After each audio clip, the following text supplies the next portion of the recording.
Drop it.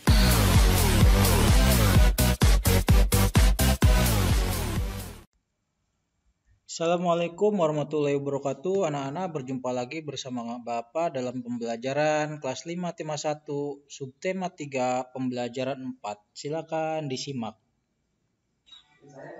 Tapi sebelum melanjutkan menonton videonya, silakan klik tombol subscribe dan aktifkan lonceng notifikasinya agar kalian dapat pemberitahuan video berikutnya dari channel ini. Silakan menonton. Nenek moyangku orang pelaut, gemar mengarung luas samudra, menerjang ombak tiada takut, menempuh badai sudah biasa.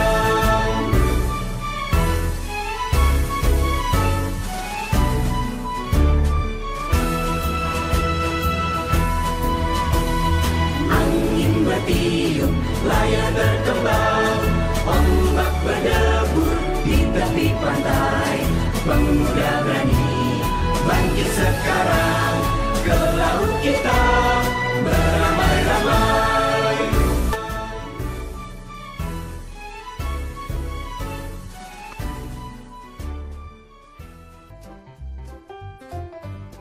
Tujuan pembelajaran pada video ini bisa dilihat sebagai berikut.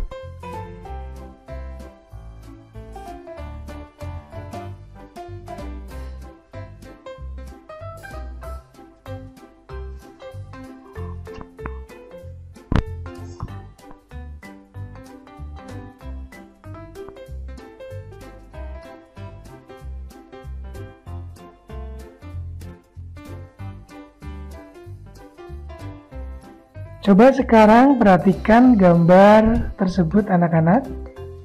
Ada yang tahu apa nama kapal itu? Ya, nama kapal itu adalah kapal pinisi. Kapal pinisi merupakan kapal kebanggaan masyarakat Sulawesi Selatan dan bahkan bangsa Indonesia. Kapal ini termasuk kapal yang istimewa karena kapal ini dibuat oleh tangan-tangan ahli tanpa menggunakan peralatan canggih dan modern. Biasanya kapal ini memiliki 2 tiang layar utama dan 7 buah layar. 2 tiang layar pada pinisi menyimbolkan 2 kalimat syahadat, sedangkan ke-7 layarnya melambangkan jumlah ayat dalam surat Al-Fatihah.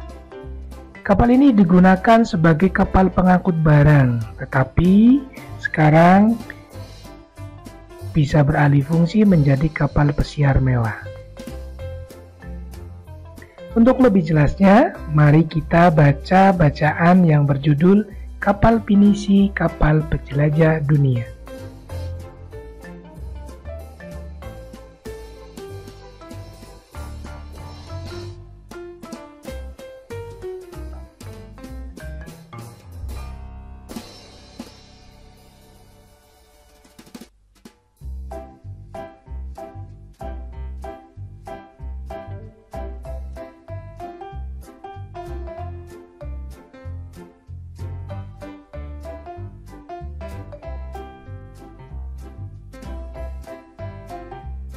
Setelah kalian membaca bacaan tadi, masih ingatkah kalian tentang apa itu ide pokok?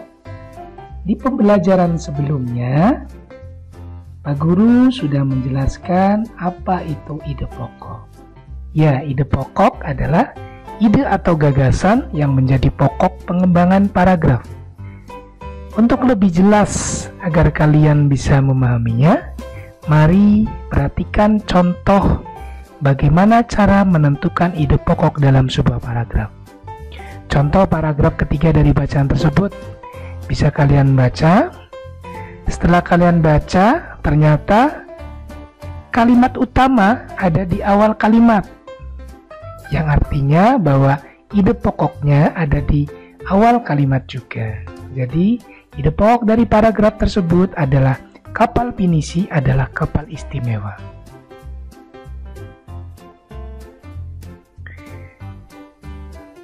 Selanjutnya, coba ingat-ingat lagi pembelajaran sebelumnya. Di pembelajaran sebelumnya sudah dijelaskan tentang pengaruh negara maritim pada bidang ekonomi dan sosial. Nah, untuk pembelajaran kali ini yang akan kita bahas adalah pengaruh kondisi geografis sebagai negara maritim di bidang budaya dan transportasi. Yang pertama, mari kita simak pengaruh kondisi maritim terhadap budaya. Coba kalian perhatikan dulu keragaman budaya yang ada di Indonesia. Di situ terlihat ada budaya dari Nangro Aceh Darussalam, ada dari Jawa Tengah, Bali, Kalimantan Timur, Sulawesi Selatan, Maluku, dan Papua. Bisa kalian lihat bahwa budaya-budaya yang ada di Indonesia ternyata memiliki suatu keragaman. Hal itu disebabkan karena kondisi geografis Indonesia yang berupa kepulauan yang terdiri atas lebih dari 13.000, tersebar dari Sabang sampai Merauke, yang tentunya mengakibatkan suku bangsa atau budaya yang ada di Indonesia menjadi beragam. Nah, sekarang untuk memahami keragaman budaya lokal Indonesia dapat dilihat dari beberapa ciri-ciri sebagai berikut. Yang pertama adalah keragaman suku bangsa. Suku-suku bangsa di Indonesia diklasifikasikan menjadi 19 suku bangsa induk. Itu tersebar dari Sabang sampai Merauke. Ciri yang kedua adalah keragaman bahasa. Indonesia masuk ke dalam bahasa Austronesia atau Australia Asia. Rumpun ini terbagi menjadi 2 subrumpun lagi, yaitu bahasa Austronesia Barat atau Indonesia, Melayu, dan bahasa Austronesia Timur atau Polinesia. Dari subrumpun bahasa tersebut masih terbagi lagi ke dalam wilayah-wilayah bahasa Indonesia. Ciri yang ketiga adalah keberagaman religi. Seperti yang kalian ketahui bahwa di Indonesia terdapat 6 agama yang diakui secara resmi oleh pemerintah, yaitu Islam, Katolik, Kristen, Hindu, Buddha, dan Konghucu. Selain itu juga berkembang aliran-aliran kepercayaan. Ciri yang keempat adalah keberagaman seni dan budaya. Suku bangsa yang beragam di Indonesia tentu menghasilkan kebudayaan yang beragam pula. Salah satu wujudnya adalah kesenian, baik seni sastra, seni tari, seni musik, seni drama atau pertunjukan, seni rupa, dan sebagainya. Sekarang bisa kalian simak suku-suku bangsa yang ada di Indonesia. Kira-kira kalian masuk ke dalam suku yang mana?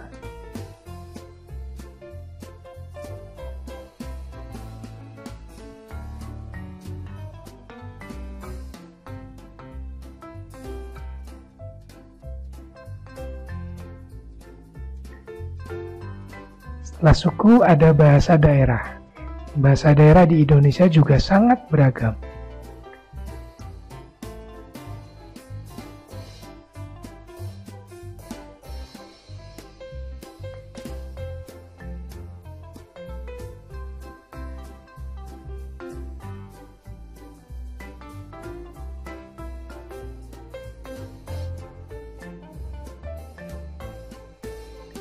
Kemudian dalam bidang seni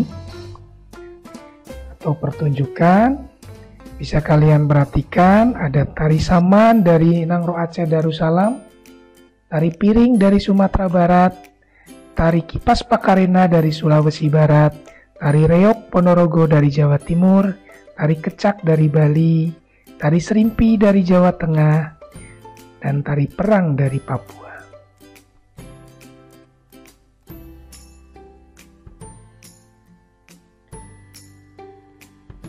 Selain itu juga ada kebudayaan Indonesia yang timbul akibat pengaruh luar negeri. Contohnya adalah wayang. Wayang terpengaruh dari negara India. Yang kedua barongsai, terpengaruh dari Cina. Kemudian yang ketiga ada keroncong, terpengaruh dari Portugis, dan Tanjidor, pengaruh dari Eropa.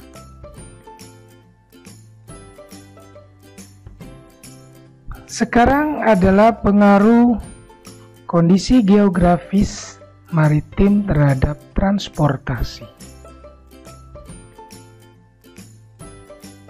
Seperti yang kalian ketahui bahwa kondisi geografis Indonesia terdiri dari banyak kepulauan dan sebagian besar wilayahnya adalah lautan.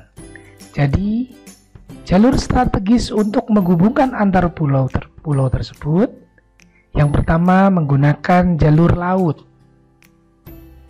Jalur laut tentunya kita menggunakan kapal atau perahu.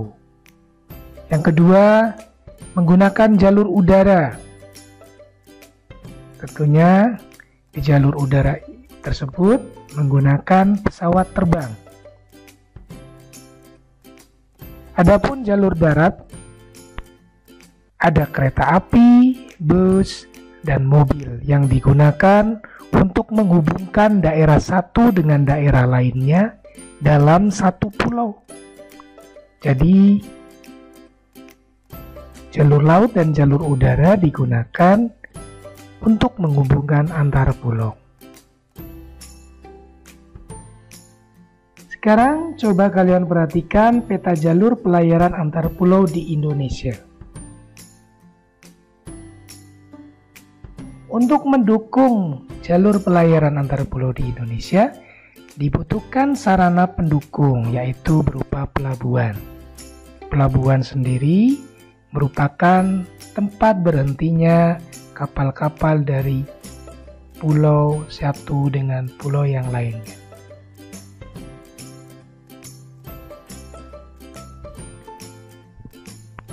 Sekarang bisa kalian perhatikan beberapa pelabuhan yang ada di Indonesia.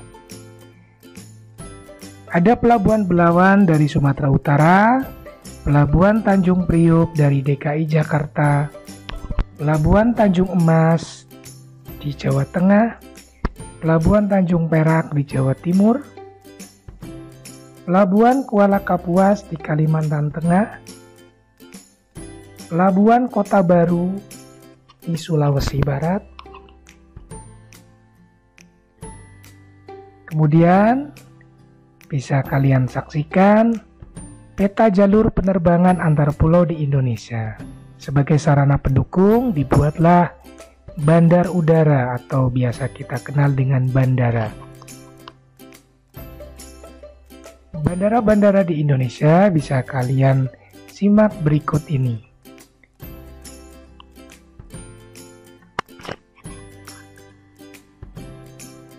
Ada Bandara Sultan Iskandar Muda dari Nangro Aceh Darussalam, Bandara Halim Perdana Kusuma di DKI Jakarta, Bandara Ahmad Yani di Jawa Tengah, Bandara I Gusti Ngurah Rai di Bali, ada Bandara Samratulangi, Bandara Patimura di Maluku, kemudian ada Bandara Sentani di Papua. Kemajuan dan perkembangan bidang transportasi antar pulau akan makin memperkuat persatuan dan kesatuan bangsa. Oleh karena itu, akan meningkatkan mobilitas antar pulau sehingga akan memungkinkan terjadinya persebaran dan pertukaran sistem nilai dan budaya antar pulau. Jika sudah terjadi hal yang demikian, maka setiap pulau termasuk masyarakatnya akan lebih merasa menjadi satu kesatuan dan menjadi bagian penting yang tak terpisahkan dari NKRI. Nah, sekarang coba amati kedua gambar berikut. Dari kedua gambar ini, ternyata ada perilaku yang membuat persatuan dan kesatuan kita menjadi kokoh atau sebaliknya. Kira-kira dari kedua gambar tersebut, mana perilaku yang tidak sesuai dengan nilai Pancasila dan yang sesuai dengan nilai Pancasila?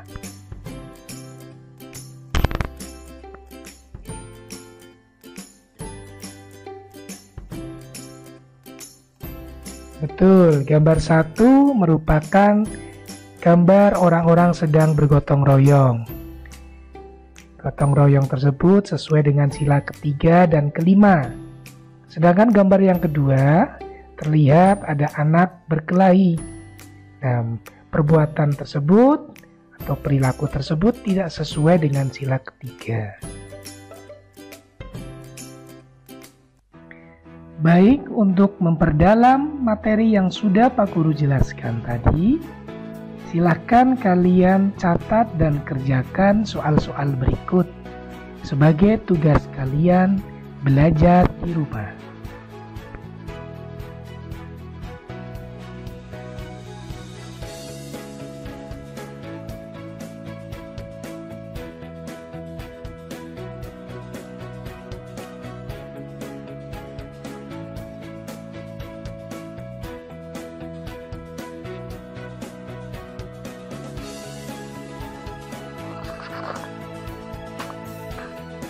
Demikian video pembelajaran ini.